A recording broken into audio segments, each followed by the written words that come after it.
Right. Good afternoon. I'm Minnesota Management and Budget Commissioner Erin Campbell. With me today are State Economist Dr. Anthony Becker and our State Budget Director Anna Mingy. Together we'll present the February 2026 Budget and Economic Forecast. I want to begin by acknowledging the work of Dr. Becker and his economic analysis team, as well as Anna Mingy and our state budget team and the other staff at MMB and our partner agencies who provide the information necessary to prepare our forecast. As a reminder, Minnesota is one of 13 states that show a 4-year window into our state's budget and economic outlook in our twice-yearly forecasts. That enables us to not only gauge near-term economic conditions, but also to plan for circumstances that may arise in the next biennium. We analyze a large amount of data to prepare our forecasts, and the forecasts represent the best financial projections that we can provide based on the information available when we prepare them. In this forecast, we'll continue to refine our projections for fiscal years 26 and 27, which will provide essential information that policymakers can use in any supplemental budget considerations. We also update our projections for the planning years FY28 and 29. After our presentation, we'll be happy to take your questions. There is good news in this forecast, but significant risks do remain. Minnesota is in a strong financial position. We now project to end fiscal years 26-27 with a surplus of $3.7 billion, which is $1.3 billion more than forecast in November. Left unspent, that surplus will carry forward into fiscal years 28 and 29. Those funds carrying forward are key to ending the planning years with a positive balance. As a result, we're currently forecasting a $377 million positive balance in FY28 and 29. The increased projected balance in both biennia is due to a slightly improved national economic outlook, which drives an increase in forecast revenues, particularly in individual income tax and corporate franchise taxes. When it comes to individual income taxes, we're seeing a shift from typical drivers of revenue increases, like wage and salary, to more volatile sources. Higher wages and more people in the workforce traditionally drive increases in revenue to individual income taxes. And wages do, in fact, continue to rise. However, employment growth is weak, both nationally and in Minnesota, and demographics and changing immigration policies are shrinking the pool of available workers. Instead, what we're seeing now is capital gains and interest earnings, which are sensitive to even small changes in the national economic outlook, propel much of the increase in the individual income tax revenues. As Minnesota becomes more reliant on these revenue sources, we're also seeing and should expect increased volatility. As we've discussed in previous forecasts, we also have seen unprecedented growth in our corporate tax revenues. And while this is generally good news, it's worth noting this has long been our most volatile revenue source. Dr. Becker will discuss this in more detail, but the lack of access to relevant federal data due to the federal government shutdown does have potential implications for our revenue forecast, particularly when it comes to our most volatile revenue sources. In Minnesota, we're also experiencing unprecedented threats to federal funding that we rely on. Any loss of federal funding is problematic, but particularly for entitlements, which would result in significantly increased costs to the state to provide legally required services without benefit of federal aid. The potential implications for the Minnesota budget should not be underestimated. And the structural imbalance, or the amount that spending exceeds revenues, continues to be an issue both in this biennium and the next, and that's even after the improvements to the revenue forecast. I do want to note that the significant actions taken by the governor and the legislature last spring in the enacted FY26-27 budget have helped drive a positive balance in FY28 and 29. And while the structural imbalance was not eliminated, it is improved in part due to those budget decisions. This slide shows a projected FY26-27 budgetary balance for this forecast in the middle column compared to the November estimates on the left. The column furthest to the right shows the difference between the two. At the top of the slide, you'll see that our beginning balance for the current biennium is nearly $10.3 billion. That money represents carry forward from the last biennium. Our revenue estimates for the current biennium are up about $1.2 billion from the November forecast, and spending projections are down $68 million. The projected balance at the end of fiscal years 26 and 27 appears under the lowest horizontal line. As you can see, we now forecast a positive balance of more than $3.7 billion, again, nearly $1.3 million than we had forecasted in November. This slide should look familiar. It shows the forecast horizon and the impacts of one biennium on the next. Before I get into the contents of this slide, it's important to remember that when we started this current biennium in July, we had the benefit of significant carry forward from FY 24 and 25 of $4.8 billion. This is important because we do have a structural imbalance in the biennium that we're currently in of $908 million. That starting balance, less the structural imbalance, leaves us with a projected balance of $3.7 billion. If we look at the screen, we'll start on the column in dark blue to the left. This is showing the $3.7 billion we project to be available at the end of FY 26-27. Left unspent, that money carries forward to become the beginning balance in fiscal years 28 and 29. If we move to the middle column in gold, you can see the projected structural imbalance in FY 28 and 29 of just under $3.4 billion. This is the amount the projected spending exceeds revenues generated in that biennium, plus discretionary inflation of over $1 billion.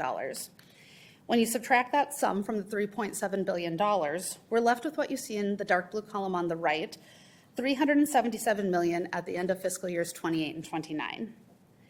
Discretionary inflation is included in the forecast to give policymakers a sense of what it would cost to maintain state services at the current level.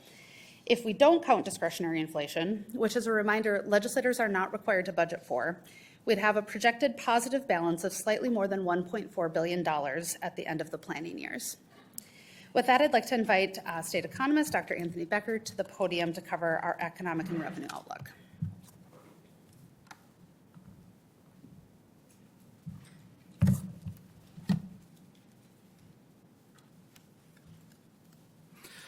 Thank you, Commissioner Campbell. I'm Anthony Becker, Minnesota State economist. Since Minnesota's budget and economic forecast was last prepared in November 2025, the U.S. economic outlook has improved slightly, with higher rates of growth in real gross domestic product, consumer expenditures, and investment, along with a forecast for slightly lower rates of inflation in the near term. However, payroll growth has weakened and trade policy uncertainty continues to cloud the economic outlook. Our macroeconomic consultant, S&P Global Market Intelligence, SPGMI, released their baseline forecast to us on February 6, 2026. Due to the federal government shutdown in October and November and the partial shutdown in early February, certain key data that are typically available for SPGMI's February forecast were not available to them. The data include fourth quarter gross domestic product and its components, corporate profits, and the January 2026 employment situation report. Also missing are consumer prices from October of 2025. On trade, SPGMI assumed an effective tariff rate of 14%, 4 percentage points lower than in November. The recent Supreme Court decision invalidating the IEEPA tariffs happened after SPGMI's forecast release, as did the 10% Section 122 tariffs that the administration announced. In this chart, we have SPGMI's forecast for GDP through the end of the forecast horizon. Here, the overall outlook has improved since November, with higher growth in 25 and slightly higher growth in 26, mostly due to an assumption that strong economic growth in quarters 3 and 4 of 25 would carry forward into 2026. As in November, GDP growth, though, remains below trend in 2027 and beyond. This means that employment demand is unlikely to be robust in the years ahead. Further, a low-growth economy can more easily slip into recession as a result of an adverse external shock. Real personal consumption expenditures, also known as real consumer spending, are the primary driver of growth in the economy, accounting for roughly 70% of GDP. SPGMI now forecasts real consumer spending will grow 2.8% in 2026, 0.7 of a percentage point higher than their November forecast. From 2027 through 2029, real consumer spending is expected to grow 2.2% per year on average. Despite rising incomes, we are observing some signs of consumer stress with higher delinquency rates in certain loans, credit cards, auto loans, and student loans, with delinquency rates now reaching levels comparable to those during the Great Recession. However, home loan delinquency rates remain at historic lows.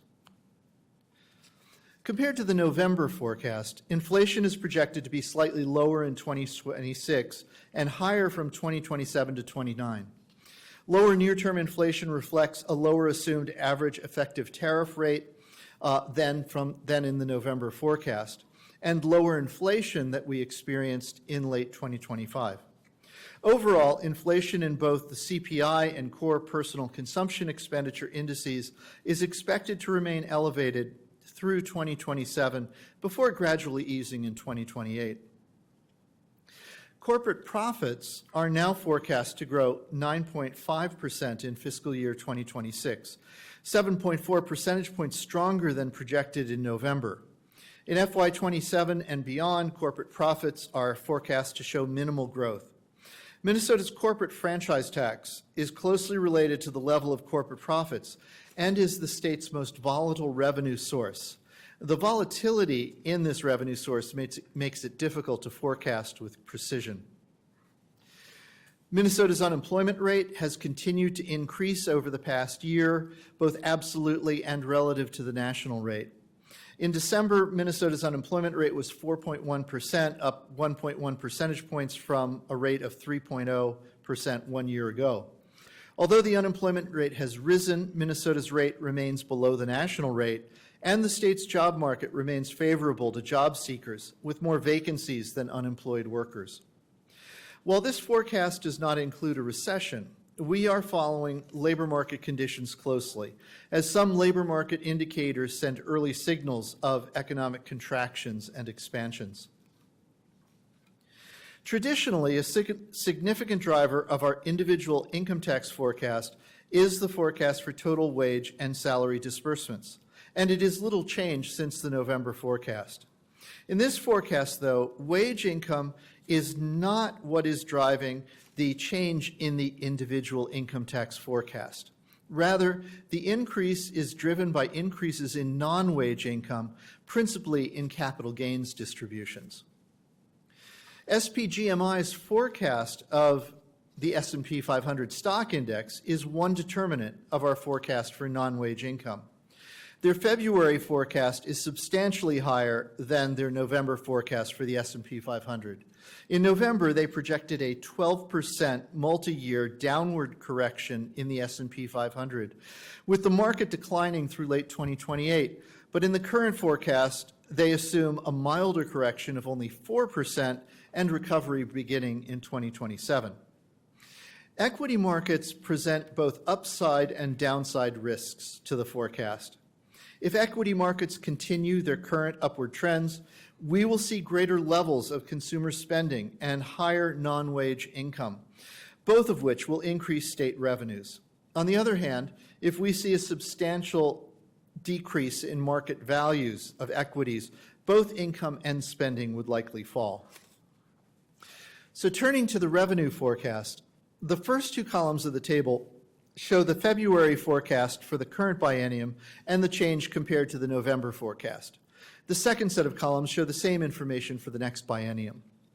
Total revenues for the current biennium are now forecast to be $68 billion, 1.8% more than in the November forecast. We're now projecting individual income tax receipts to be 1.9% more than we projected in November.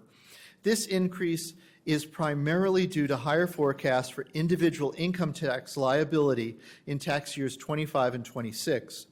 The higher tax liability forecast is largely driven by higher forecasts for non-wage income sources, such as capital gains realization, interest income, and IRA distributions. Through January 26, individual estimated tax payments for tax year 25 are $165 million above our November forecast, which is consistent with a higher tax year 2025 liability. Technical adjustments and a higher forecast for net partnership and S corporation collections further contribute to the forecast change. And this is also consistent with stronger collections we've observed through January of this year. General sales tax revenue is now forecast to be nearly $16 billion, 0.5% more than in the current biennium than in the November forecast. This increased forecast reflects a higher forecast for consumer spending on goods and services subject to the sales tax.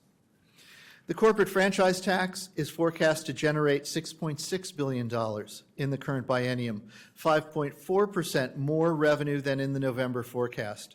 This forecast change is due to the higher corporate profits forecast as shown previously.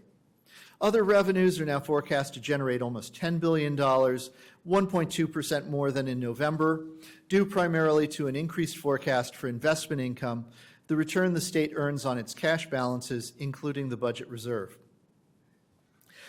As I noted previously, higher forecasts for non-wage income sources are primary drivers of the higher individual income tax forecast. The non-wage share of gross income reported by Minnesota taxpayers has been increasing over time, and we expect this trend to continue. Non-wage income, such as capital gains and interest income, are more variable from year to year than wage and salary income. With a rising proportion of personal income tax coming from more volatile sources, the overall volatility of income tax collections has increased. Further, over time, the proportion of general fund revenues coming from more volatile corporate tax, franchise tax, has also risen. This adds volatility to the state's revenue collections in total. To turn to forecast risks. First among the risks to this forecast are the policy uncertainties at the federal level, especially regarding trade, tariffs, and immigration. Trade uncertainty may induce businesses and consumers to take on less debt, suppressing both private investment and some forms of consumer spending. Tariffs are mostly passed through to domestic buyers and so also contribute to higher prices and higher input costs for businesses. The administration's immigration policies also produce forecast risk through the potential to create labor shortages in business sectors dependent on immigration for new workers. The recent federal shutdown disrupted the usual collection and dissemination of federal statistical data. The missing data due to the shutdown clouds our picture of economic growth, corporate profits, inflation, and labor market conditions, adding uncertainty to our revenue forecast. It also makes it more difficult to assess the reasonableness of SPGMI's forecasts of inflation and exchange rates. Equity markets present both upside and downside risks, as I've already mentioned. The assumed path of monetary policy depends on both inflation and labor market conditions. Because of the trade uncertainty and weak national employment growth, there's limited clarity about monetary policy through the forecast horizon. The adoption of artificial intelligence provides both upside and downside risks. The upside, or positive risk, is that through more capital investment, we'll see increased labor productivity, higher wages, and possibly higher employment. The downside risks include the possibility of job losses from AI adoption and the risk that there is an AI investment bubble which may burst. Finally, there are 17 months remaining until the end of the current biennium, and it's difficult to forecast macroeconomic conditions with great precision a year and a half ahead. That ends my portion of the presentation, so I will now turn things over to our State Budget Director, Anna Mingy.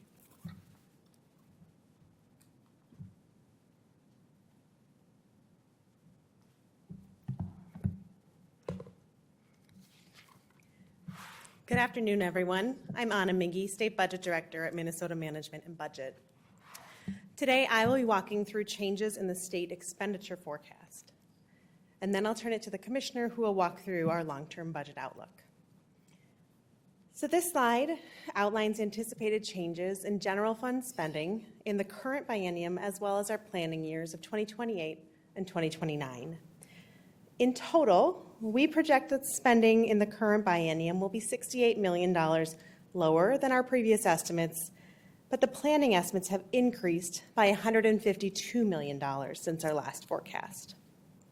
Let me walk you through the table to give a better sense of what's driving that change. The first line, E12 education, spending is above prior estimates by $111 million this biennium and $257 million in the next. These increases are a result of higher spending for special education, where costs have grown as school districts spend more to deliver services to our students. Health and Human Services spending is projected to be $162 million below previous estimates this biennium and $199 million lower in the next. This reduction is largely driven by the implementation of new payment review processes in the medical assistance program, which I will discuss in greater detail in a moment. On the next line, you can see the property tax aids and credit spending is $18 million below previous estimates in this biennium, largely as a result of lower spending on property tax refunds. Spending for debt service and all other areas of the budget are virtually unchanged from previous estimates. On the next line, you can see that our forecast includes an estimate of discretionary inflation. We estimate this cost to be $1.04 billion, which is $104 million more than we forecast in November. This change is due to a slightly higher forecast for the Consumer Price Index, which can have a large budgetary impact because it's applied on such a large base of spending. As a reminder, this number is not meant to be a specific accounting every single inflationary pressure in the budget. Rather, it is a guide for policymakers about the cost of maintaining current services as prices grow. Any increases need to be appropriated by the legislature. They don't automatically flow to state programs unless the program has a specific statutory formula that directs it. So policymakers have the choice whether or not to spend this line item to address those inflationary pressures. So now let's move on to the next slide to discuss some key changes within our spending forecast.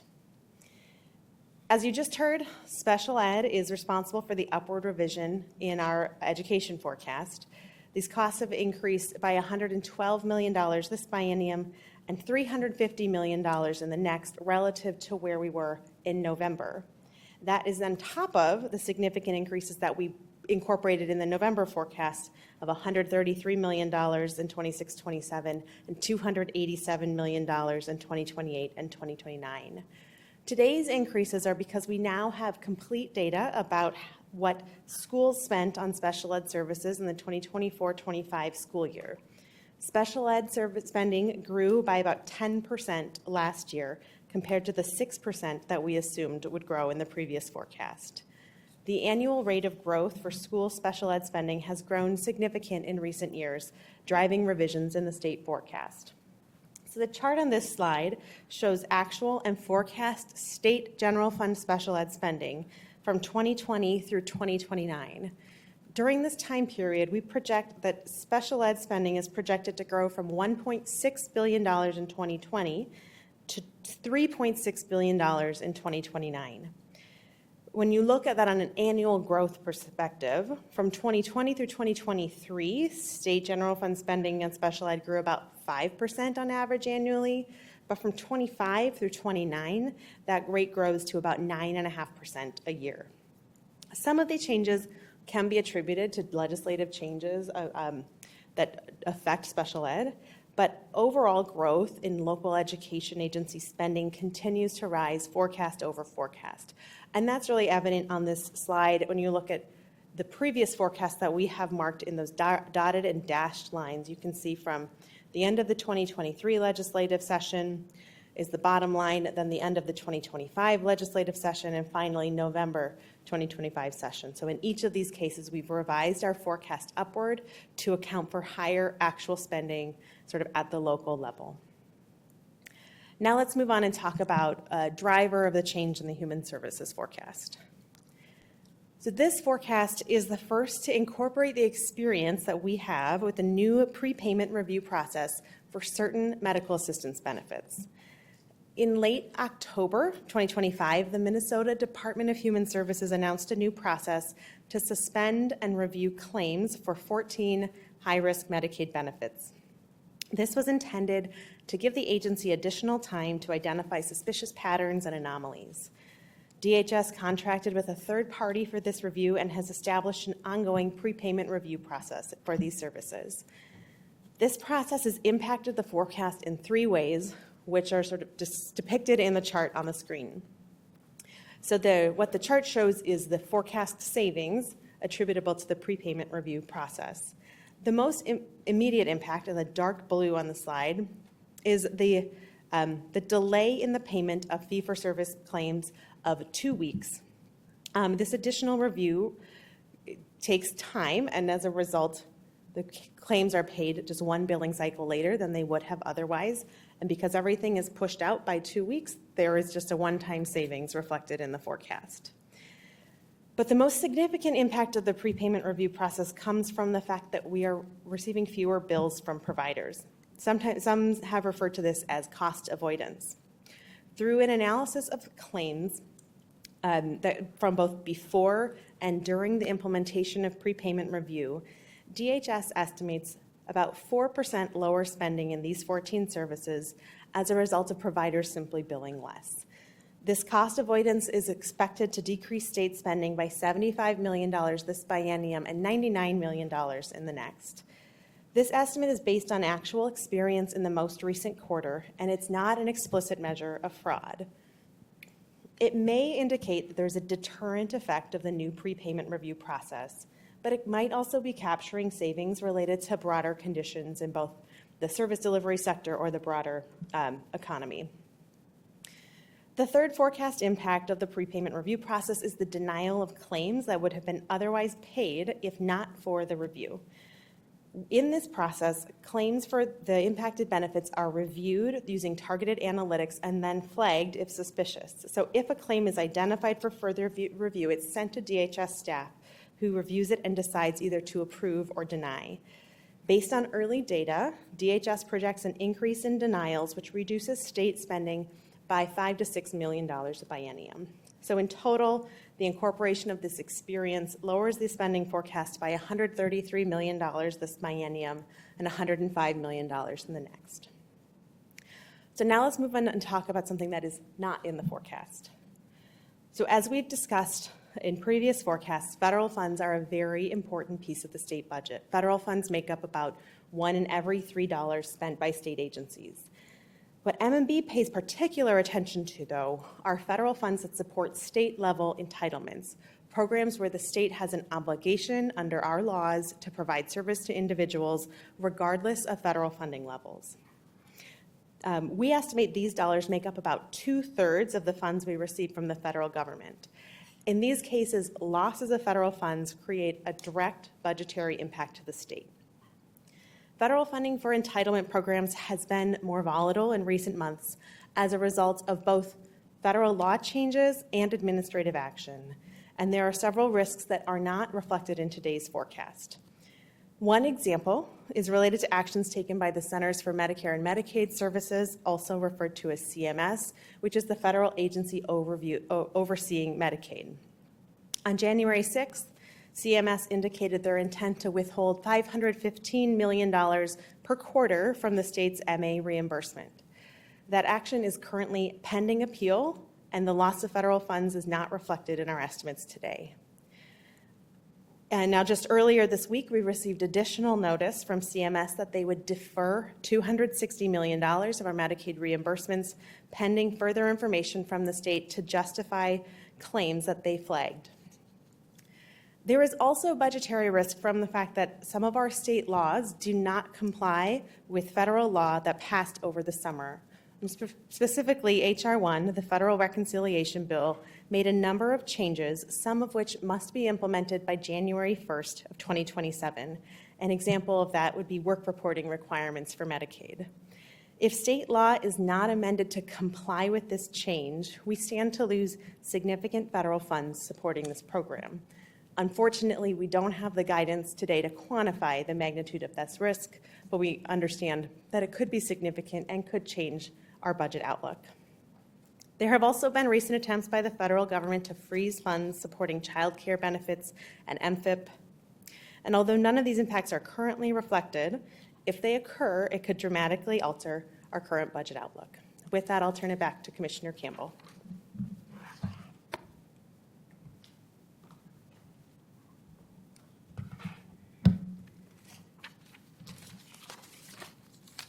All right, thank you, Anna. This slide shows the long-term budget outlook. It compares our forecast revenues against our estimated spending for the current biennium and the next. And that's without including any unspent projected balances or transfers to the reserve. This is what we call our structural balance. As you can see, forecast revenues of $67.5 billion in the current biennium are expected to grow by $2.5 billion in the next, an annualized growth rate of 1.9%. During that same period, we are expecting baseline spending of $68.4 billion to increase by nearly $4 billion, or 2.9% on an annualized basis in the FY 28-29 biennium. If you include appropriation carryforward and discretionary inflation, total spending is projected to exceed $70.2 billion in this biennium, growing by $3.1 billion to a total of $73.4 billion in the planning years, an annualized growth rate of 2.2%.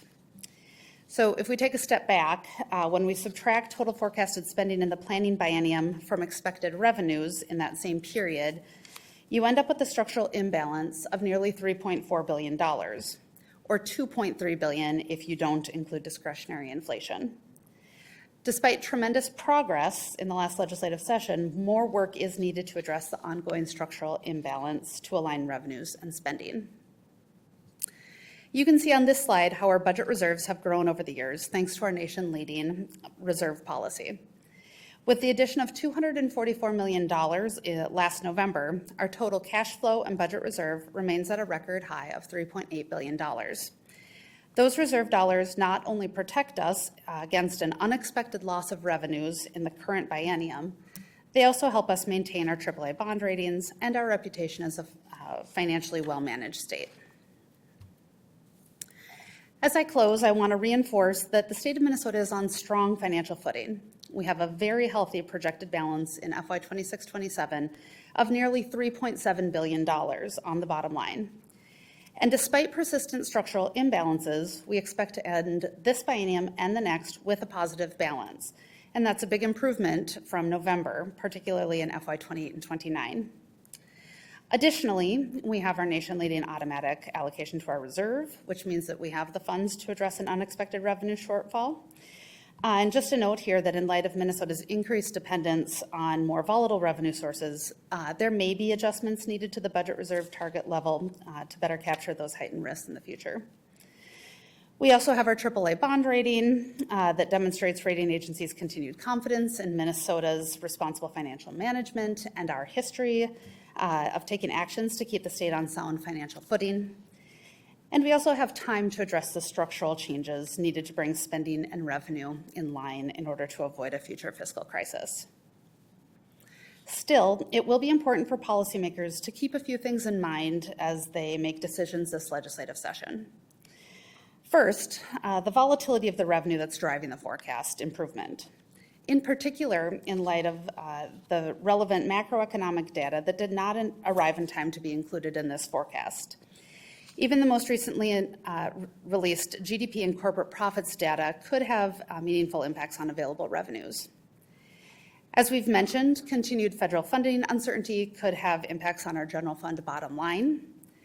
And as we know, any new spending this biennium will impact the projected positive balance of $377 million in FY 28 and 29. And finally, structural imbalance does continue to be an issue. Alignment of spending and revenue will need to be addressed. The sooner we begin looking for additional ways to do that, the less likely we are to face a future fiscal cliff.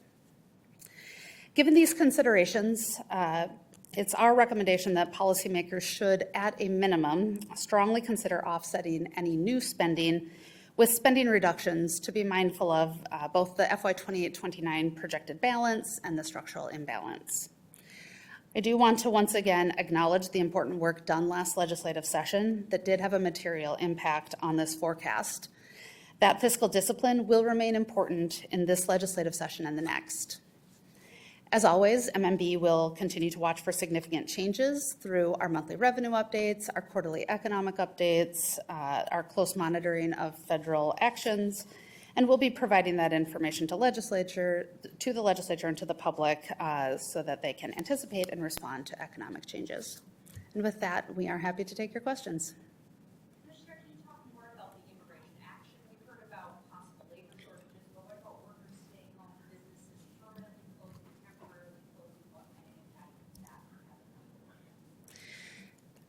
have? At this point, we don't have the data that would be necessary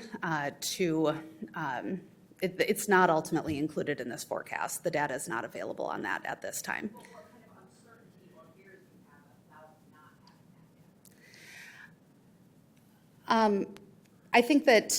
I think that it's fair to say that we are concerned about the potential impacts of all of that. We don't know how it's going to impact how that data will ultimately drive revenues and the data that we ultimately use to identify what revenues will be available in this forecast. And so it's a little bit too soon to say, but it certainly doesn't seem like it's going to be favorable.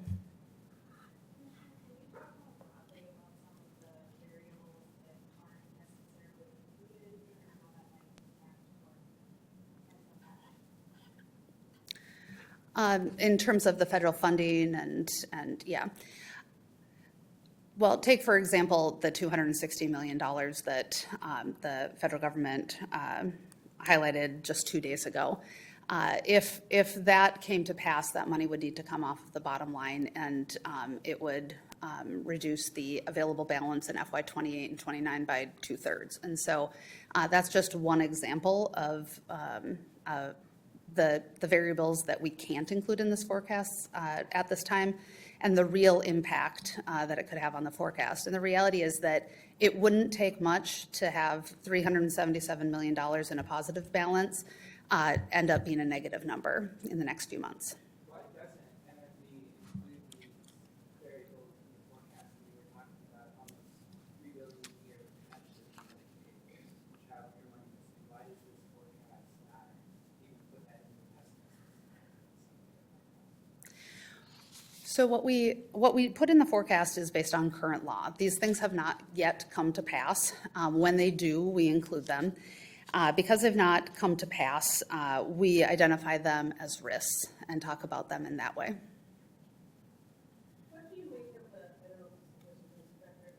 What do you make of the sense that consumer stress that home loan delinquency rates are remaining low, but you're starting to see the credit card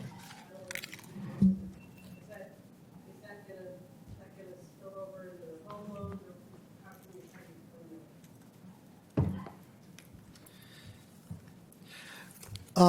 So, yes, we have seen rising delinquency rates in credit cards, in auto loans, and in student loans. Student loans, pretty easy to explain. A lot of COVID-era relief measures have terminated.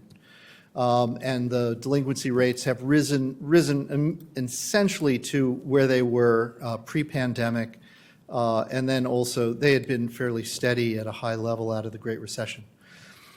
Credit cards and auto loans, it's going to take some more analysis to really figure out why delinquency rates there are higher. And that analysis would involve looking at the characteristics of the households that are entering delinquency.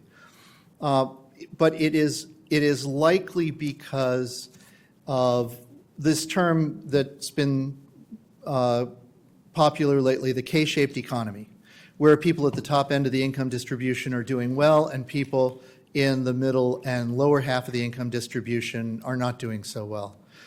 So these delinquencies in all likelihood, as they usually are concentrated in the lower ends.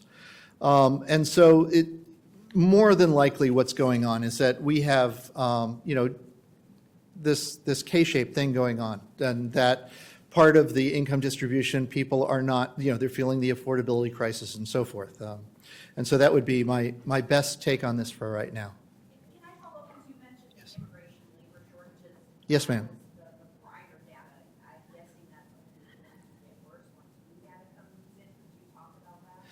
Yeah, I was referring to the general policies of both restricting immigration enforcement, restrictions on H-1B visas, and so forth, that it is likely that those restrictions on immigration will have an adverse effect on the national economy, but Minnesota in particular.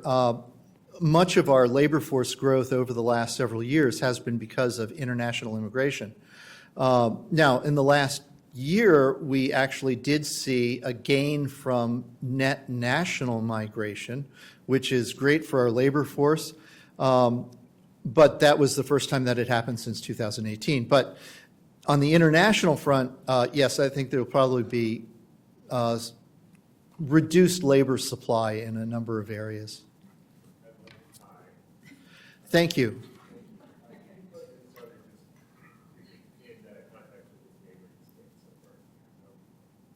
I would say that fiscally we are in very good shape. We have the AAA bond rating. We have a legislature and a governor who work together to reduce the structural deficit, which puts us with increased revenues in, I think, a very favorable position going into the next biennium. It's hard to compare us with a state like North Dakota, which is highly dependent on natural resources.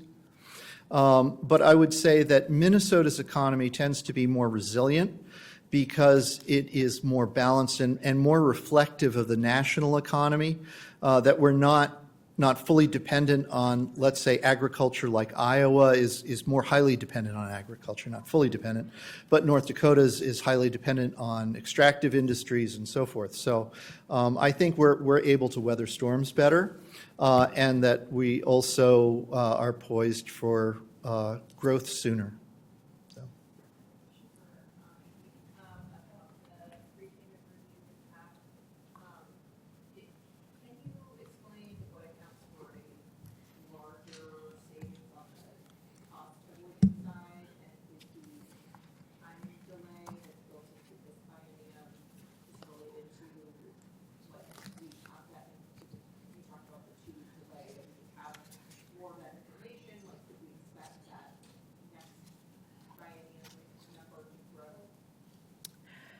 So in terms of the prepayment review process, the sort of the immediate, or one immediate impact is that there's sort of a permanent delay as it takes time for, the third party and DHS to review claims. So claims can't get paid quite as quickly.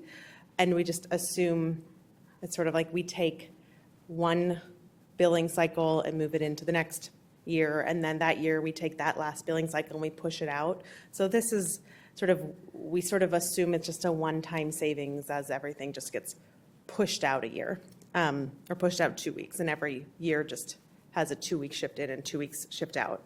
So the question about the cost avoidance, through an analysis of claims for the 14 services before and during the implementation of the prepayment review process, it appears that we are receiving about 4% fewer bills, or less in billing dollars, than we did prepayment review process. And that's just assumed to be sort of continuous through the forecast horizon. That is, we can't speak exactly to why that's happening, just what we're seeing in the data. It might be driven by a deterrent effect, knowing that this review is happening, but also there are other things going on in the world at any given point in time. What do you make of that spike in special ed? So we've been talking about special ed a lot, probably every forecast. We have seen what is happening is that districts, charters, co-ops, so local education partners, they, based on the cost that they experience, that then drives what the state, largely we reimburse them for the majority of their costs. And so in 24-25, back in the November forecast, we had partial data that suggested costs were growing about 6%. And then when we got the rest of districts reporting, it turned out that costs actually grew 10%. There are a few things that are contributing to that change.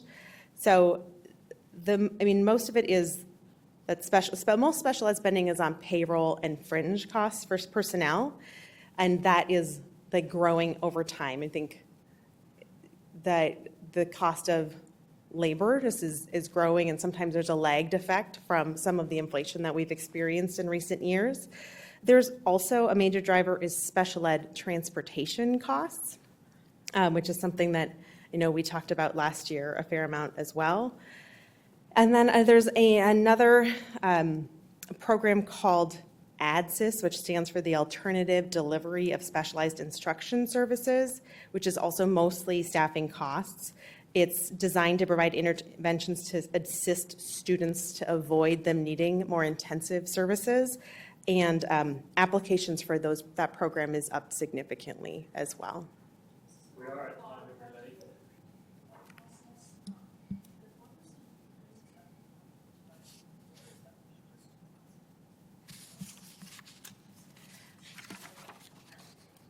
No, so the question is about what's the pre and post comparison for prepayment review. Let me just confirm and get back to you. Thank you, everybody. The report says that the forecast does not include the impact of CMS's communicated intent to withhold $515 million per quarter in federal matching funds in response to concerns over fraud. Depending on how the state's appeal goes, what could the forecast impact be there? So I think in general, if we lose, we don't know when the withholding would start. We don't know how many quarters would be withheld. So it's hard to say for certain, but a loss of $515 million in federal funding would mean an increase in state spending of $515 million. So on an annualized basis, that's about $2 billion. If you subtract, it'd be a $2 billion lower surplus this biennium, and then a $2 billion lower balance out in the tails because that money carries forward. So our projected balance in 28-29 would flip to a projected shortfall. That's right.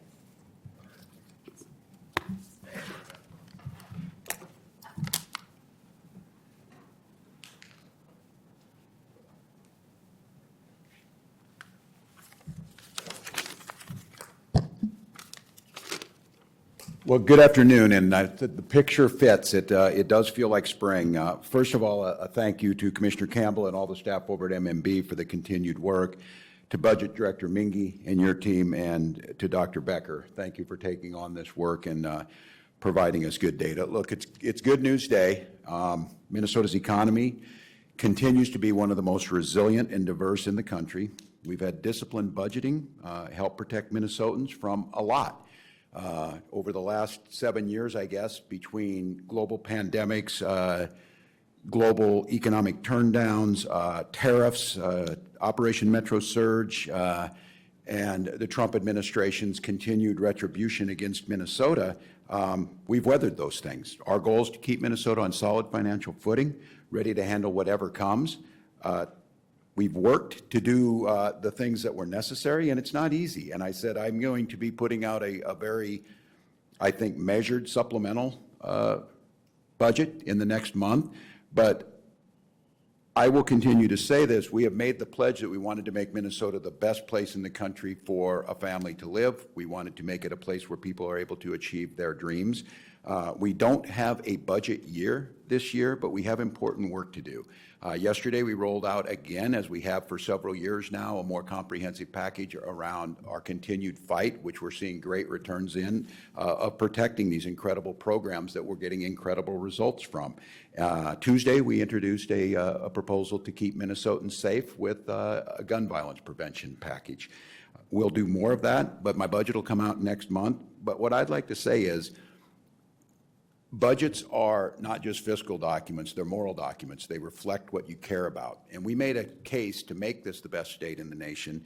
And in the 2023 session, we had policies like child tax credit. We made major investments in education, paid family and medical leave program that's now entering its third month, and public safety infrastructure, as well as incentives to business growth. Those things, for the first time in almost a decade, we've seen immigration, and Minnesota is one of the few states in the upper Midwest that saw a population increase from immigration, not including outside immigration, that is inside the country. And then I'll go ahead and say what I've been saying all along since last June. Some of the finest work, legislative work and policy work and budget work that I've been associated with was what we were able to accomplish in the last legislative session. That was a split, a dead-on split legislature, Democrats, Republicans working together to make sure that we were continuing to provide what was necessary to make Minnesota an incredibly generous and caring state, but at the same time do so in a fiscally responsible manner, not just in our immediate responsibility, but doing the work that very few states do, over the horizon, including inflation. And I have to think that in a different political world 30, 40 years ago, we would all be standing up here together. A huge thank you to the legislative leaders, Democrats and Republicans, who did that hard work last year. And we're in this position we're in right now because that was done. Now, there is more to be done. We know that we started to rebalance some of the things we needed to rebalance, but some of you have already pointed out, and we have noted this. Very important programs, things that are our responsibility to take care of, like special education. We still have to figure out how to make sure that those costs are contained in a way that we're delivering the services, but yet they're not outstripping what the budget can take. And again, weathering things that come in an economy, whether it's a storm damage, whether it was a global pandemic. I think the thing that, for me, that is very frustrating is when there's things that were totally avoidable that are hurting our economy, like tariffs, and of course, like Metro Surge, and then this totally unconstitutional and a violation of states' rights for absolutely no reason, this threat to withhold money. And, you know, just when you've got the director of CMS telling you, well, the state can just use their rainy day funds, well, you're wrong. If you're going to say those things, you're going to be the budget. At least understand how the states work. Not only is it horrific to try and say that because it's our money, it's horrific because a generalization that there's fraud in that program when their own data shows that the error rate in Minnesota is 2.1%. The national average is over 6%. We're actually one of the more secure states. We've had people steal from us. We put them in jail. We continue to tighten those up. But this budget forecast and the work that we've done, whether it being AAA bond rating or being able to show continued surpluses while at the same time giving tax cuts to the middle class, this is smart policy. And I go back to this again. This policy, if left in place as we're doing it, we're going to see numbers reducing childhood poverty rates. Again, we're going to see an influx of people moving here. We're going to see an increase, which we've seen, of job creation and job survivability, all at the same time people experience in their own life really important programs like paid family and medical leave, access to college education, free school meals, all of the things that we care about. So really grateful for all the work. I hope it sets the tone. Because I don't think there's a lot of states were able to do what we were able to do collectively, bipartisanly, last legislative session. If we carry that same spirit over, while not as extensive in a budget year, we can get some good things done. So with that, I'd take some questions. Yeah. Well, I think it'll be measured. The question was, with a lot of new spending. I think we have to be very careful. That's where I was last year. And I think many of you know the actual budget I put out actually called for more cuts than we ended up agreeing to, but that's part of this process. I'm going to, just like this team has, and I think it's wise, there's a lot of unknown variables here. I just have to be candid with you. I don't necessarily see this administration stopping this attack on Minnesota that they've done. I do see the court siding with us and us winning. But those uncertainties can be enough. So I'm going to call for this. We've got work to do. As I said, we've got important policy things. I am going to make my pitch that I think collectively, all of us together, a top priority is to get the bonding bill done, make sure we're able to do that. That's always very bipartisan. It has to be. So I think that's going to be our priority. But I think you will see limited expenditures. I'll get that out next month. And I will credit again bipartisanly Republican House leadership with Paul Torkelson was, I think, pushing very hard for upgrades to our legacy systems that are now proving to be one of the big sticking points, both in accuracy of delivering of services and, quite honestly, of slowing down the work that needs to be done in the counties. And I'm going to make the case, I don't think we'll probably get that thing all tackled this year, but I think set us on a path. That was some good leadership. It was bipartisan. Zach Stevenson and Paul Torkelson worked really hard on that. I think that's something I hope we see again. Governor, there was evidence of complaints and denied or delayed. There were some numbers. Did you ask how much fraud was in the forecast or the budget? Do you have that number? Well, I think it's hard to tell that these folks would tell you the correlation between that. I do think you're seeing savings. And I want to be careful on this because I know that, a denial of claims and a slowing down of those claims, we're always trying to balance out a state that these systems were set up to deliver services. They weren't set up to deny services. And we've talked about this a lot of making sure we're in balance between the two. I think it's clear from the fraud that did happen that we needed to do more. And I think what you're seeing is hopefully striking that proper balance. Because I am deeply concerned too that, there are those that their answer to stopping fraud is to cut the program. Well, the reason we have such a great state and we're having people move in and we're seeing surpluses is because we have these programs. But I think it's too early to tell, but I do think getting that data and staying on it, I know Anna talked a little bit about it. We think there's evidence to show that it's happening. And you mentioned people move in. Are you concerned about labor shortages that was mentioned? Yes. Well, I think Dr. Becker has talked about that, and I think all of us is. And the immigration piece is one we have to solve. And again, the overly simplistic and quite honestly disingenuous argument that if you don't want to see this massive, ridiculous, aggressive, unconstitutional attack we saw, well, you just don't care if there's bad people on the streets. No, I want you to go after the bad people. I want you to go after the people who shouldn't be here and are the worst of the worst. But what I want you to do is what should have been done 2 decades ago. We need comprehensive immigration reform across America because we have a shrinking population and we're going to need that growth. So,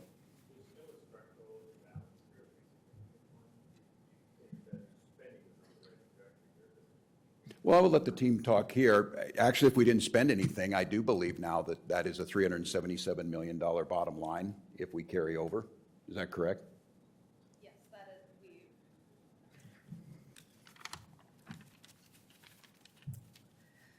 is, we have a positive balance on the bottom line projected at this point in 28 and 29. We do have the structural imbalance that needs to be addressed at some point. So what I would say is that I think we moved massively, and this number changed dramatically, and it economics, so it's pointing to everything, but we knew this was coming. We knew we were out of balance. We knew we could still deliver services to the highest level of any state in the country and still show savings.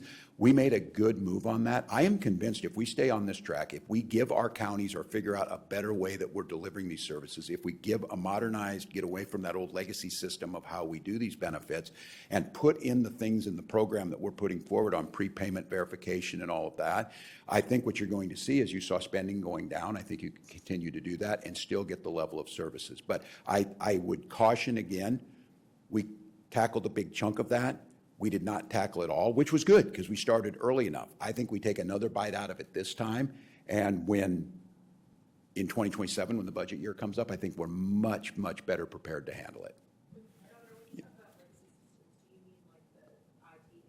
Yeah. And there's been some discussion, I mean, it seems like Republicans and Democrats both think that should be a priority, but that it would be quite costly. Yeah, it will be.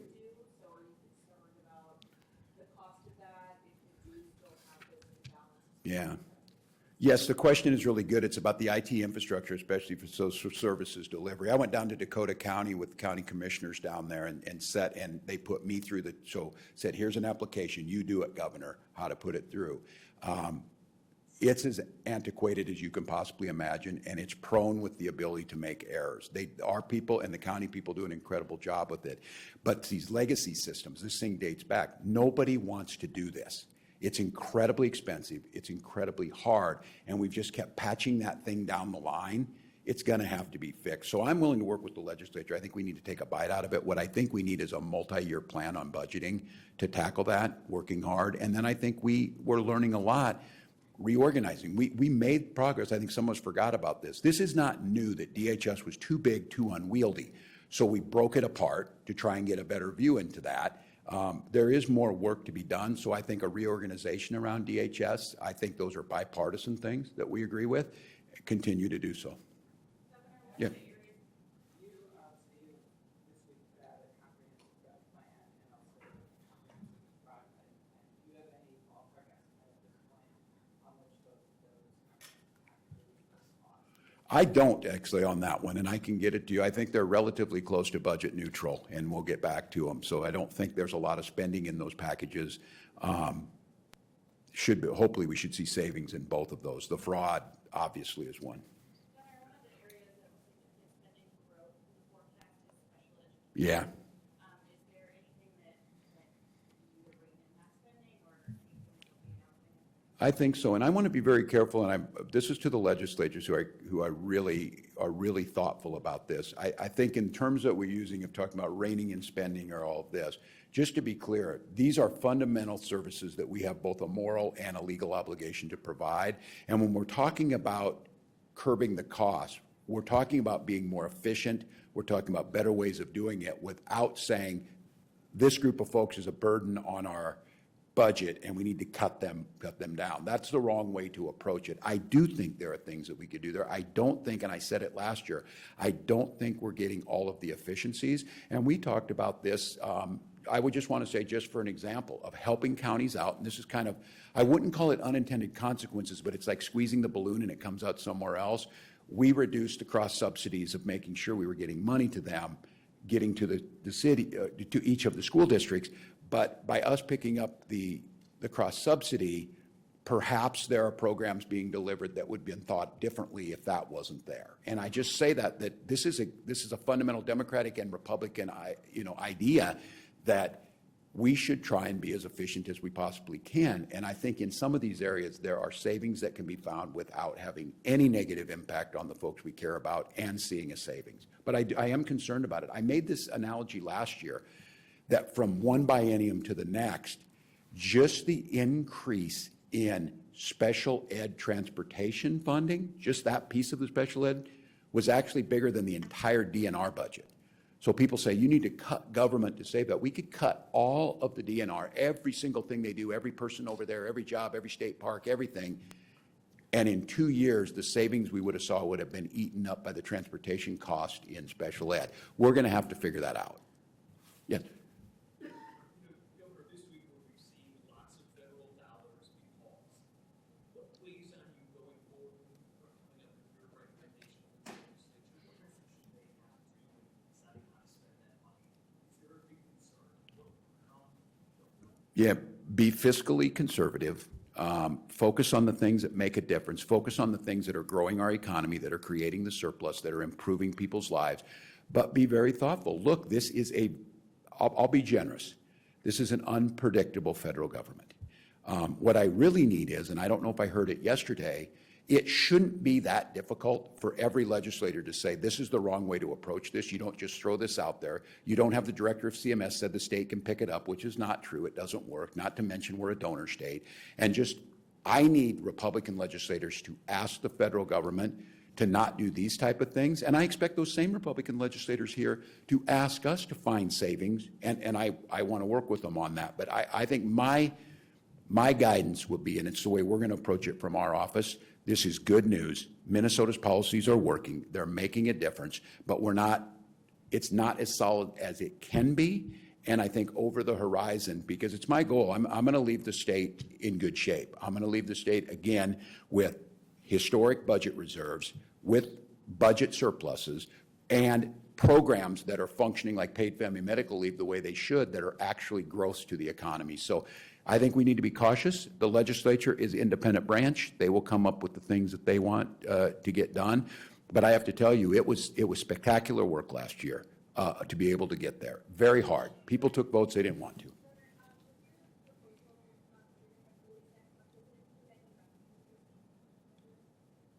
Do we at this time? Well, we're not out yet, so we're still talking about it. I think the goal is where it's, and those small things, whether they're tab fees or types of things that we're doing, we haven't worked through it all yet. But I think what you can expect is it'll be relatively the budget will be relatively modest across the board, both in terms of new spending or if there are potential revenue streams.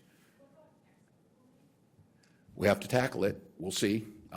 We're not an automatic tax conformity state, and the big, beautiful bill has lots of things in there that we have to figure out what conformity is going to look like. I think a lot of states are grappling with that right now, but that's a piece of this too during this session.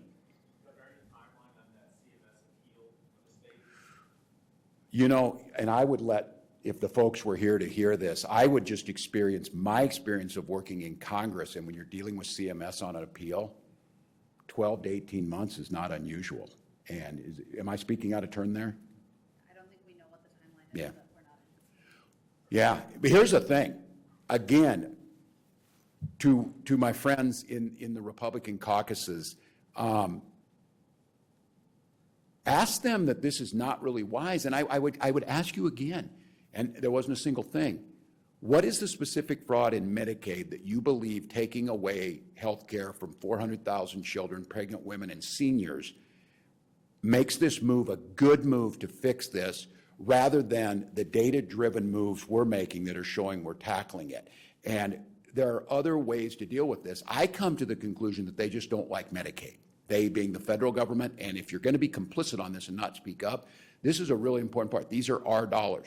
They gave you a generalization of a fraud. They throw out numbers that now I see have been roundly discredited, and we can work on this together. The package I gave you, many of these are Republican ideas in that. So we hope that they would, the way we can fix this sooner is to ask the federal government to not do something that's never happened to any other state, that has no evidence behind it, is only going to hurt people, does nothing to improve fraud, and is just a petty attack on Minnesota. Just ask them to stop that. But I would say this to Minnesotans, we continue to work hard. We have a high quality of life here. We're making sure that your work pays off for you. And I think the important thing is, I think it got lost last year in the tragedies of Melissa and Mark's murder. It got lost in the Annunciation shooting. It got lost in a lot of things that happened. That legislative session last year is a model on how things should be done. It's a model on how to be fiscally responsible and take care of the things we should do. And it's a model on how an absolutely evenly divided legislature put the needs of Minnesota first and let the politics take a back seat. And I would encourage, if we keep that same attitude, if we come with those great ideas coming from both sides, if we see the leadership that was exhibited last year collectively, we can get this. So thank you all. Looking forward to it.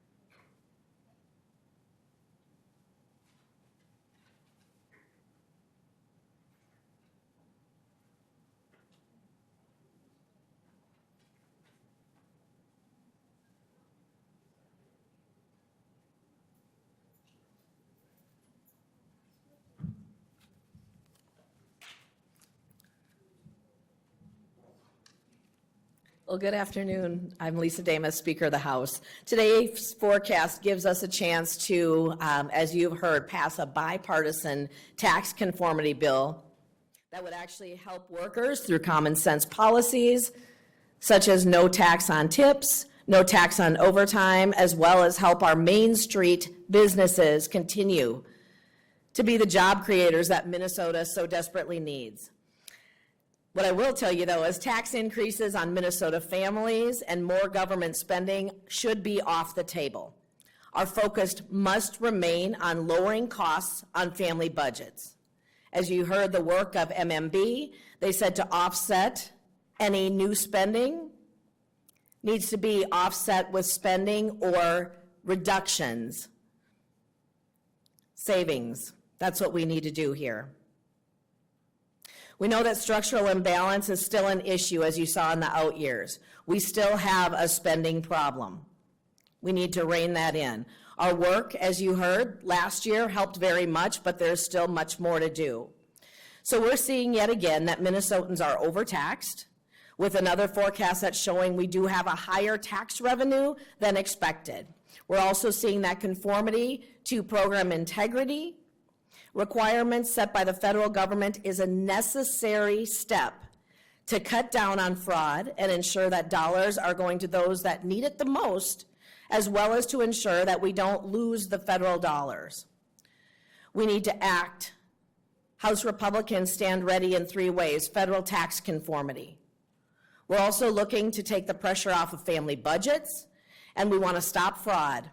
Those are top priorities for Minnesotans across the state, and we look forward to the work that will be done this legislative session, this shortened year. I'm going to turn it over to Leader Harry Niska.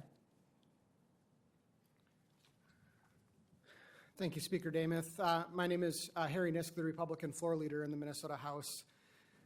This forecast really demonstrates that pro-growth economic policies and economic growth are the real solution to both our economy and also the fiscal situation that Minnesota has. One of the major drivers in the improved economic outlook is the national economic rebound driven by federal policy from Washington, D.C., pushed by Republicans. That's the real solution to the fiscal disaster we've seen in Minnesota from Minnesota Democrats.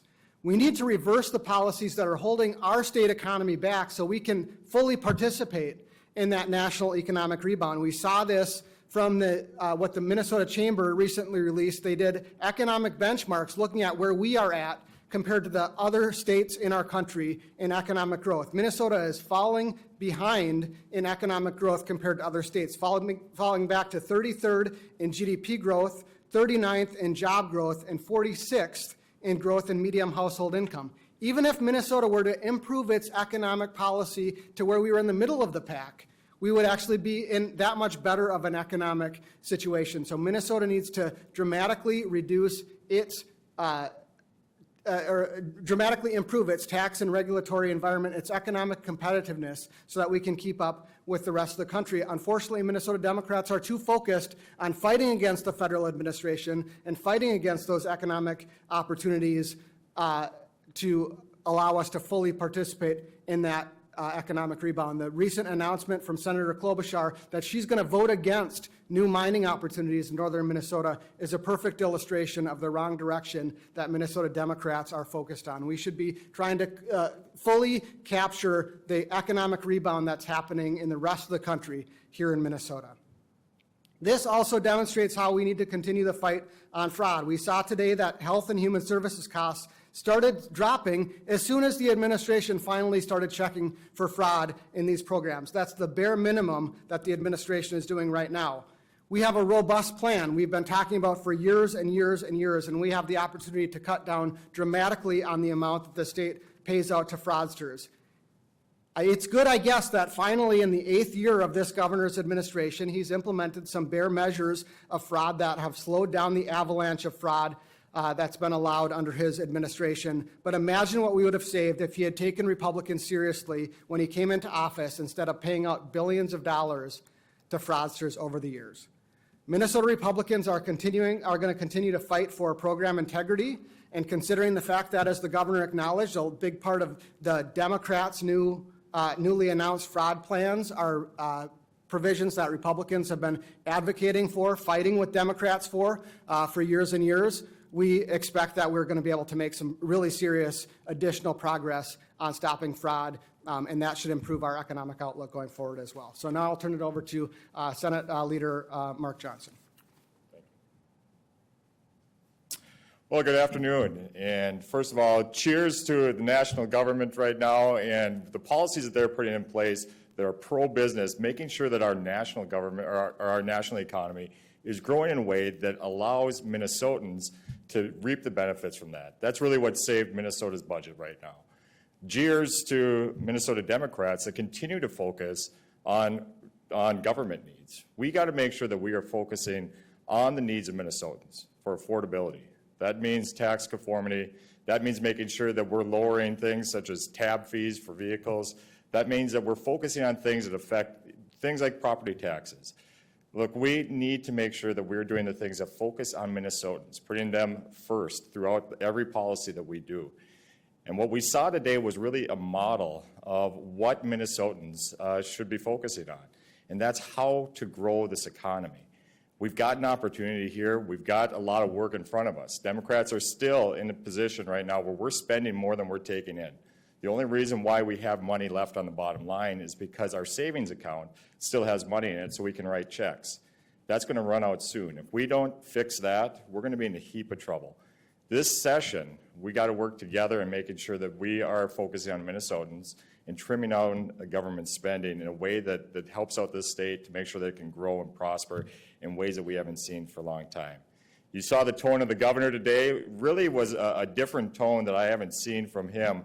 I think trying to really cover up a lot of the work that we have in front of us, a lot of the wrong decisions that were made over the last two previous years under that trifecta. We have a lot of work in front of us, and we're going to be buckling down here now with the forecast out, that we're going to be doing that going forward and trying to figure out how to put Minnesotans first again, not state government. With that, I think most of the other points have been covered very well with House leadership. I think we're all open to take questions.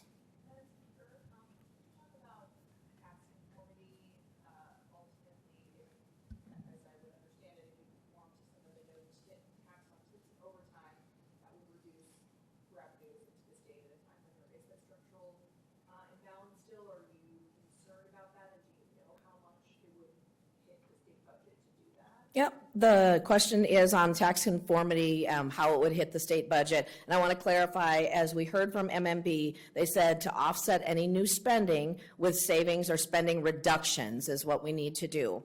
So when we're looking at that tax conformity, the whole idea would be to make things more affordable for Minnesotans. As we have seen our costs rise and other things that make it harder here in our state, as we're talking property taxes and some of the other things that Minnesota families are facing, higher tab fees and all of those things that make it more expensive. The idea, and as you heard from the state economist talking about that K-shaped economy, we're looking at that middle class or a little bit lower than middle class of how things hit them.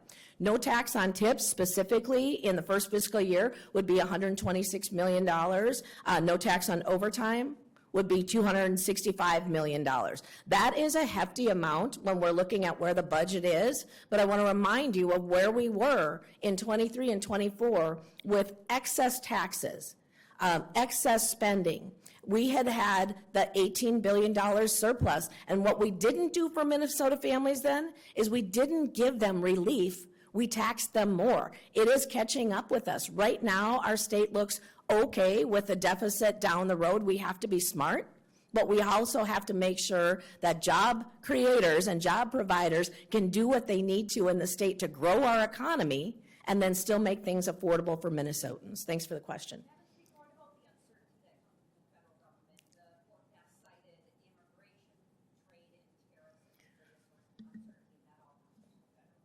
Yep, as you heard earlier too, that our state economist said slightly improved national economic outlook is what is driving higher revenue forecasts. So you heard that national things are positively affecting us. Right now, the changes at the federal government, we have to make sure that we are doing everything to comply with those, such as the backgrounds that they need, and we need to make sure that there is the ability, if people are on SNAP, if there's work requirements, there are things we can do here at a state level that will help us avoid any cuts. But when we're looking at fraud, and it has gone on for years under the current administration, there needs to be a level of responsibility that when it wasn't taken at a state level, the feds are going to help us make sure that there is not more fraud going on.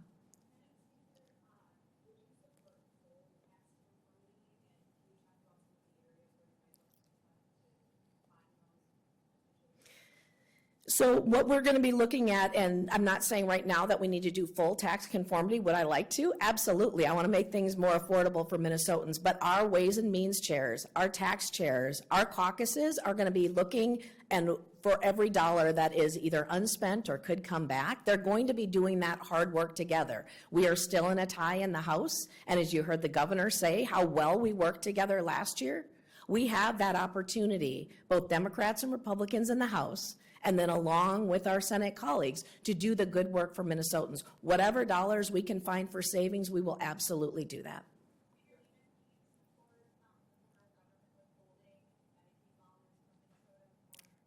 We know that we need to prevent fraud here in the state of Minnesota, and if it takes the feds putting on a little bit more pressure on Minnesota, I absolutely support preventing fraud here in the state so our tax dollars aren't stolen any longer. I think it makes sure that the people that are going to be receiving dollars actually are legitimate people that are needing those dollars. Right now, we know that this is what is proposed. There are things in the courts. There are things that we don't even have the full details of yet.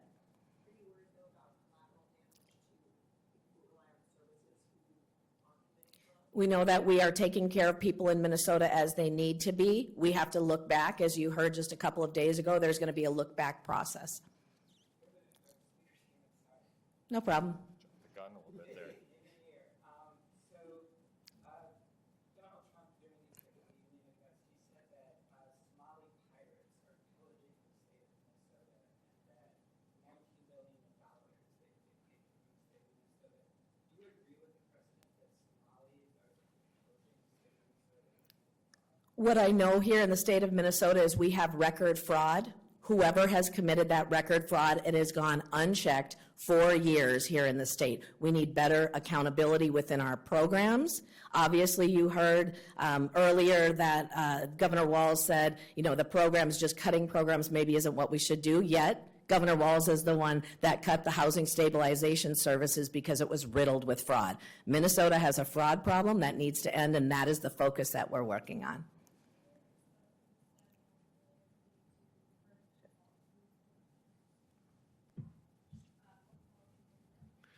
Sure. So in the trifecta, Democrats dramatically reduced the energy that we can produce in the state of Minnesota. They created this unrealistic, no carbon-free by 2040 policy that bans most of the forms of energy that Minnesotans rely on. There were massive increases in regulatory mandates on businesses throughout our state. We're one of the highest tax states in the country. I think the Chamber benchmark report does a pretty good job of laying out all of the ways in which Minnesota is one of the most difficult states in the country to invest in, to create jobs in, to start a business in, to grow a business in. We heard just a mention earlier from the state economist that Minnesota just this last year was one of the first years we've been positive in net migration within the state. The reality is economically productive Minnesotans are leaving the state of Minnesota because of the negative the negative business climate in the state of Minnesota. It's very, very difficult for Minnesota to compete in our 50-state economy with the regulatory and tax environment that Democrats have imposed on the state. How can you say that the revenue of the state keeps growing beyond expectations? Every time we come here, we see a revenue number that is above what was previously forecast. So why does it matter if we're changing? Right. So the reason we have a higher revenue number, the top line reason that that's being driven is because of overall economic growth of the entire United States economy. That's a result of overall the positive economic benefits of federal policy driven by Republicans in Washington, D.C. Minnesota.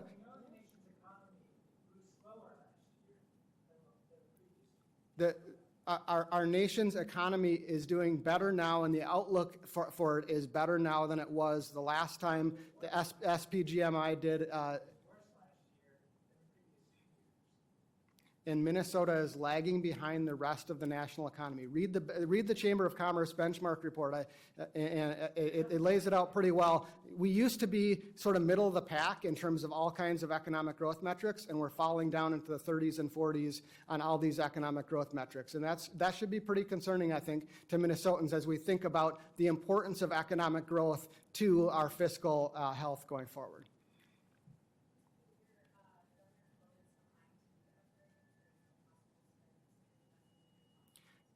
And not only is that something that our caucus would support, it's something that our caucus had to fight with Democrats last year in order to get the governor gave the example of the SSIS funding. The state has sort of neglected investment in this in the basic infrastructure that we expect counties to use to implement a lot of these social safety programs that we expect counties to administer, and Republicans had to fight tooth and nail with Democrats to get funding for that last year. I'm glad to hear that now the governor is acknowledging that that was really important that we did last year, but it is, if we're going to put burdens on our counties, we have to give them the tools that they need in order to be able to administer those programs. You got time for one more, Ed. What about Speaker Davis and Shirley, you're both budget property taxes?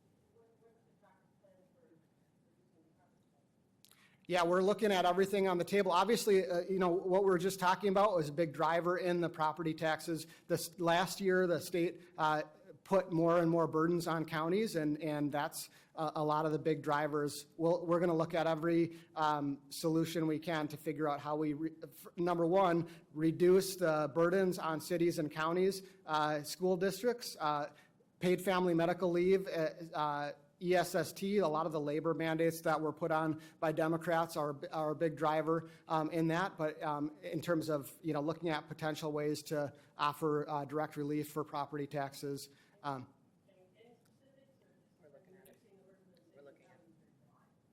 Yep, we're looking at all those solutions. Obviously, we have to work something out bipartisan fashion. Other than the specifics I just gave you, no. Thank you.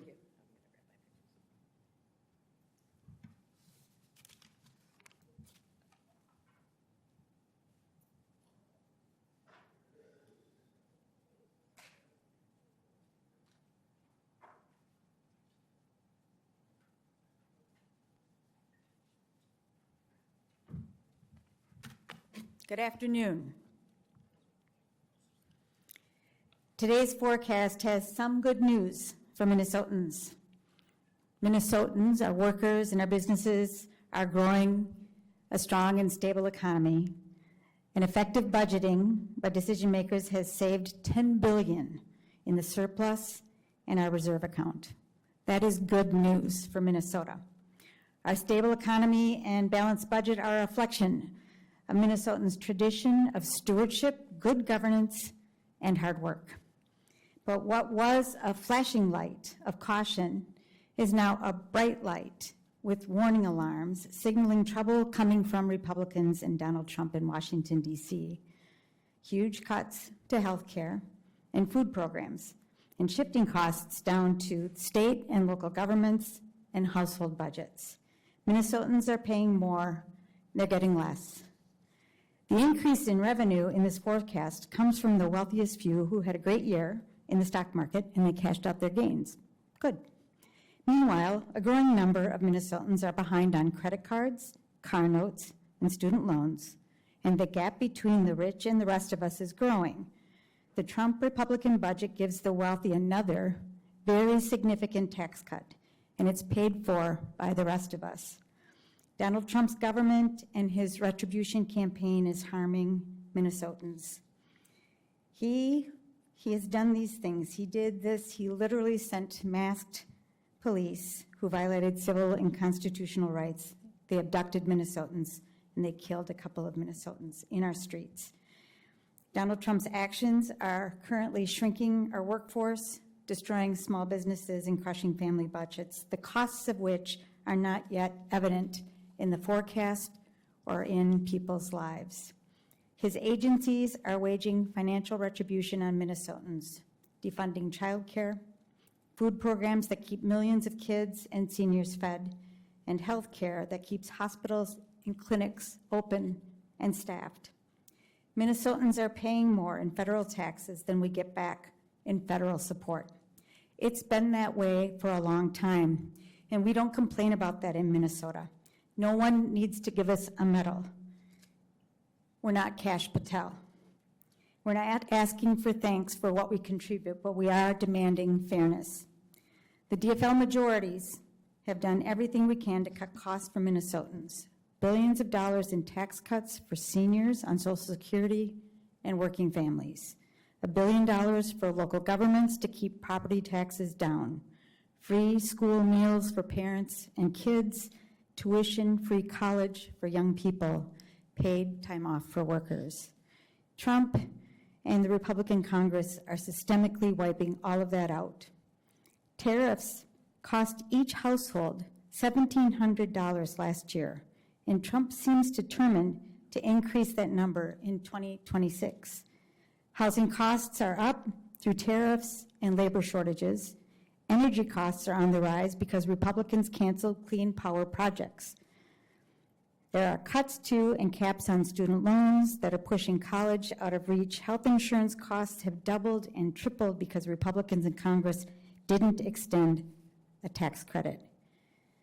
And hundreds of thousands of Minnesotans will lose health care and food support because of H.R. 1. Property taxes are spiking as new federal mandates burden our counties and leave Minnesotans with fewer services.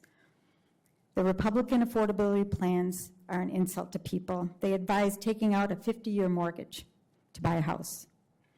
They want you to buy health insurance with a $30,000 deductible, or suggest buying fewer dollars for Christmas, or if you're lucky, include the president's sons in your grift scheme so he pardons you. Minnesotans are facing hard decisions because their costs are rising, but their wages are flat, and state leaders are going to face hard decisions this year and into the future, and those will be made infinitely harder because of the chaos and uncertainty created by Donald Trump's vengeful government and his compliant Republican Congress. Last year, we made hard compromises to balance the budget. We did it together. Hard choices resulted in the forecast that we are experiencing today. And I really do hope that we find that spirit again to do the work that Minnesotans sent us here to do. But we face an uncertain future. Most Minnesotans are working very hard, but they're falling behind, and we can't fail them. That's the work of our future. Thank you.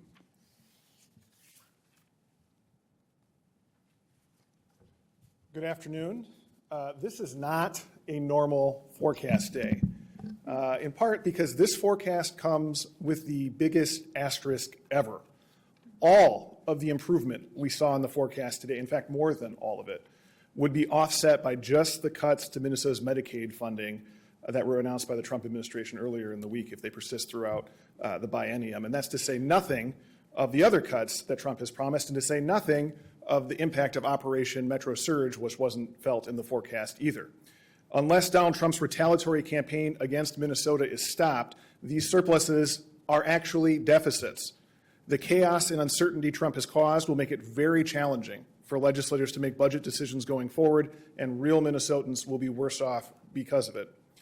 I was glad to see the improvement in the state's fiscal position, but it's important to note that that improvement is largely because the richest Minnesotans and the largest corporations are doing better.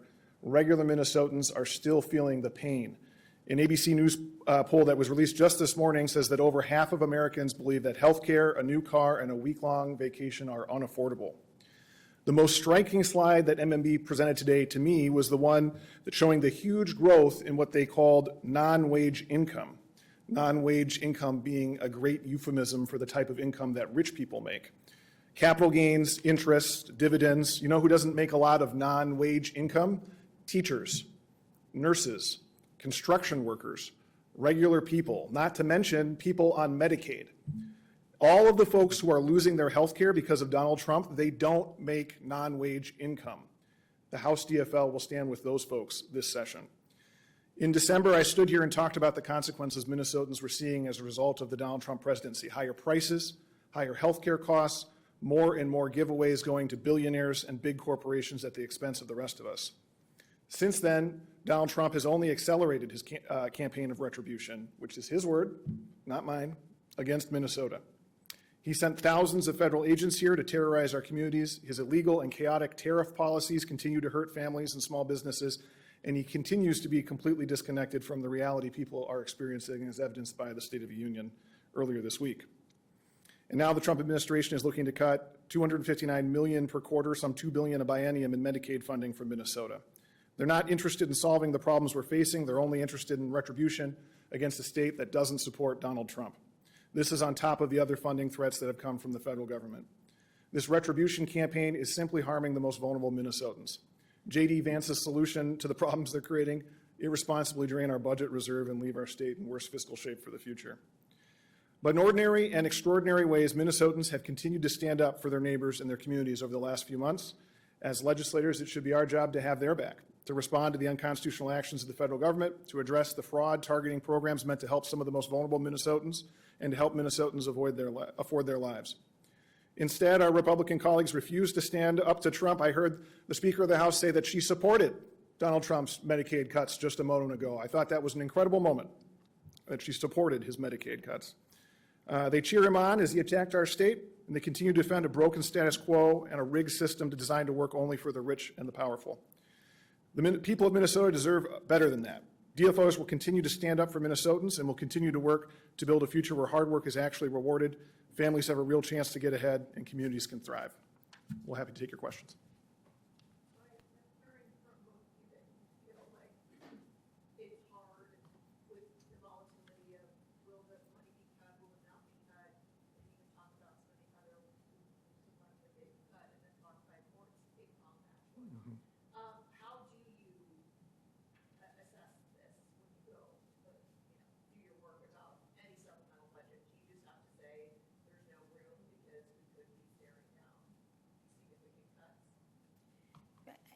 I think that we, are we're in the middle of a budget, first and foremost.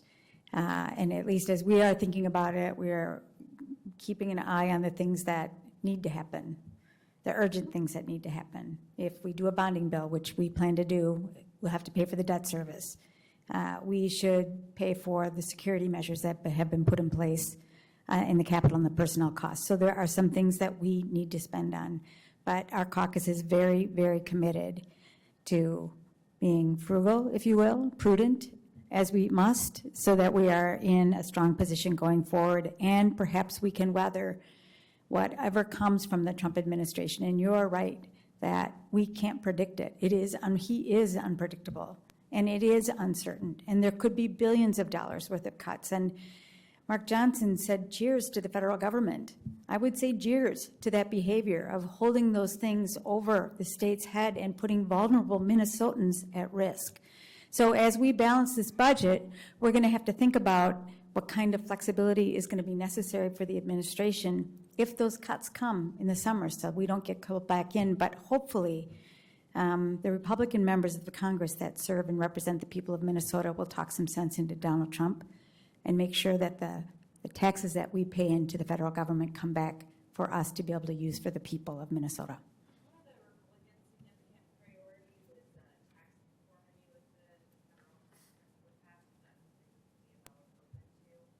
Yeah, so the bill that passed the federal government this summer is massive, and it has huge impacts on all sectors of the economy and all sorts of people. And as we look at tax conformity, and we will take a very strong look at it, we're going to be assessing who are the winners and the losers in that federal bill. And then we're going to think about what should we do with our limited resources. Should we make those winners even better off, or should we help the losers in that bill? Because we do have limited resources, made even more limited by the actions of the federal government. So at some point, I think that we do need to have a really serious conversation about conformity, but we can't just cheer on the federal government. We have to be really thoughtful about how we approach conformity. Quick follow-up to that, no tax on overtime and tips that was mentioned, those generally would help more working class voters, and you were saying that that's who you want to support here, so is that something you're open to? Is there a way that you can do it partially if it's too costly to the state's budget? Well, I think it very much depends on how it's paid for. I mean, we do want to help the people who are struggling with affordability in Minnesota. You heard the numbers that the speaker articulated. I didn't really hear a thought about how that would be paid for. I'd like to know more about how we pay for it. We certainly, the DFL, could come up with a plan to pay for that, and we'd be happy to do that. Like I said, the wealthiest people and the richest corporations did very well in that federal tax bill. They did very well.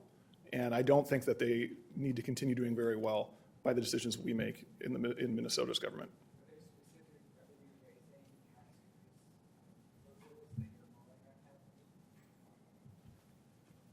With regard to the budget and taxes and tax conformity, I spent a lot of time this week with my colleague, Senator Rest, and her very sharp pencils and her very sharp mind. And she does have some things that she is considering. The Senate DFL did introduce last year a social media tax, which is a tax on data for those who are making a lot of money in the marketplace. So we'll see what she comes up with. But to the earlier question about conformity, I think just conforming with the federal government would be about $1 billion cost to the state's budget. And we have to think about what we're doing to propel Minnesotans forward. Any other ballpark? I know North Star Policy Actions had 100 million lost wages due to metro surge. Any other ballpark sense of just the last 2 months, workers staying home, businesses temporarily or permanently closing? Any sense of what the impact would be? I don't know. I don't have a big dollar amount to share with you, and I don't know if Leader Murphy does. But I was just going to mention the city of Minneapolis came and visited with us yesterday and talked about the increased costs that they are bearing, which I think was it 80. Yeah. So the only estimate that has been provided to me, at least, is the estimate from the city of Minneapolis on the impact and their economics in the city, and it's over $200 million. And that's just one city. So certainly the economic impact for the state is going to be tremendous, and as was mentioned, that isn't in the forecast right now.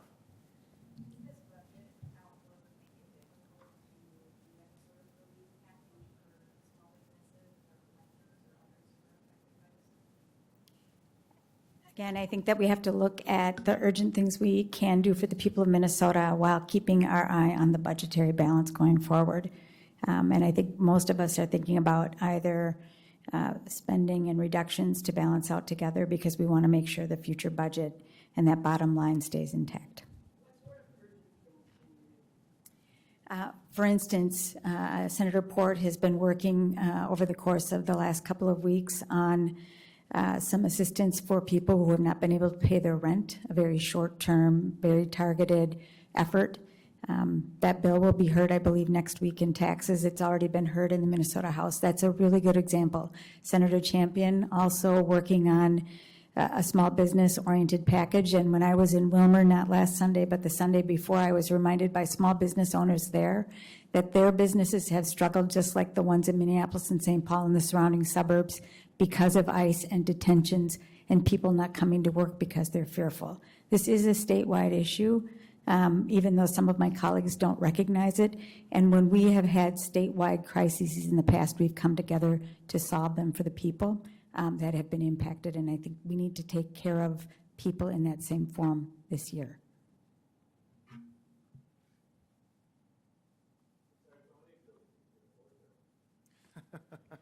You know, House Democrats want as big of a bonding bill as we can get. There are tremendous infrastructure needs across the state of Minnesota. And when we talk about property taxes, this is one way that we can render assistance by helping cities and counties with infrastructure costs that they would otherwise bear themselves. It also creates jobs for working Minnesotans. So we are absolutely all in for a large bonding bill. And as you know, Senator Murphy said, you know, we are committed to paying for it and finding commensurate reductions or revenue sources that will pay for it. We're going to have, you know, a long discussion about the budget, and there's a lot of different ways to look at it, but we want that. What we don't want is to be held hostage on the bonding bill, and we won't. If there's a price tag that isn't measured in dollars but in unrelated policy changes, we won't pay it.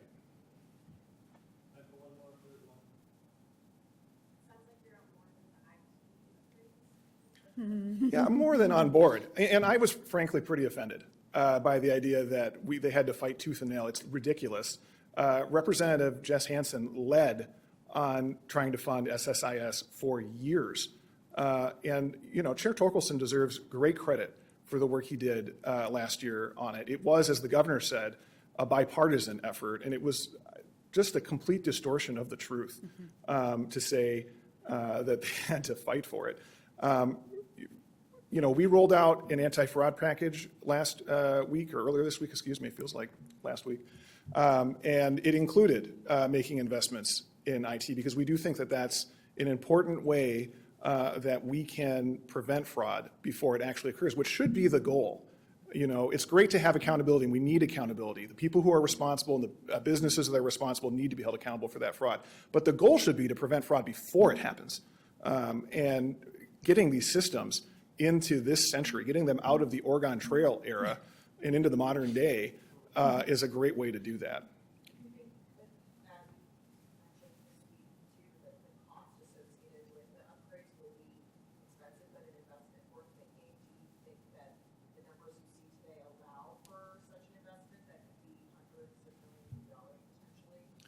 Yeah, I mean, I think potentially. I think that, again, as I agree with what Senator Murphy said, that as we're making spending decisions, we have to be looking at the long term and thinking about how we pay for things very carefully.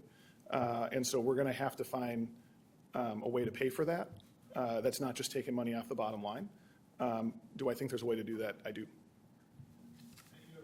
Thank you.